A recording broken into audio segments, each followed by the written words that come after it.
képp koo xam ne bëgg nañoo topp bu abonné ci chaîne bii rek di Mbacke Kadior TV luñ dugal ci dana ko am en exclusivité. asalaamaaleykum ñi bàyyi xel Mbacke Kadior TV fu ci waay mën a nekk ci biir réew mi ak ci bitim réew ñu ngi leen nuyu baax di leen ziare mu mel na ay fant rek moo ci des ngir ñu amal grand magal de Touba 18 safar Idda Soor 2022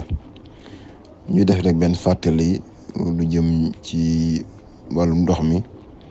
ndax kenn ko gis ne ndox dafa am solo lool ci waxtu bu nekk rawatina ci jamonoy màggal ndax sax màggal ci bu jotee mbooloo mu tokk mi nga xam si ñooy dajee fii ci dëkk bu sell bi di Touba da kenn ku nekk di ko yittewoo di ko soxla lool ñu def nag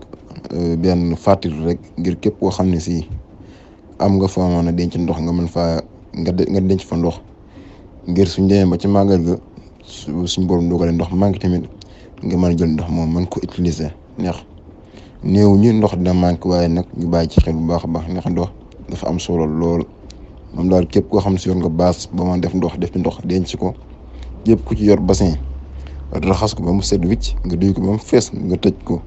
képp ku ci yor bërigo wala ay borom fépp waaye man denc ndox dafa def ndox denc su ndox manqué mu mën koo jël mën ko utiliser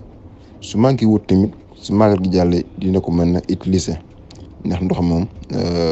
du yàqu kon loolu yi ñu ngi koy bàyyiloo xel mboole mbokk yi nekk ci biir Touba gi yëpp fenn fu waay mën denc ndox rek na fa denc ndox bu nee ba ci màggal gi fekkee na suñu moom dogal ndox manqué naa bañ a metti ci moom ndax mën na koo jël di ko utiliser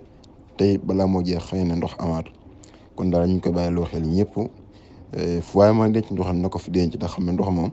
du yàqu su màggal gi jàllee tamit dina ko mën a utiliser ñu ngi leen sant di leen gërëm Mbacke Kadior TV ñoo leen di ñaanal màggalu jàmm. pour nag ñi nga xam ne dañoo bëgg ñu defal leen ay publicité ci chaîne bi moo xam ci njaay bi ñu nekk service bi ñuy joxe ci seen liggéey wala ci seen entreprise woote leen gaaw ci numéro yi 77 610 36 85 wala 78 461 67 55 su ko defee ci ay njëg yu yomb nga am client yu bari kon nag bu leen ko wuute.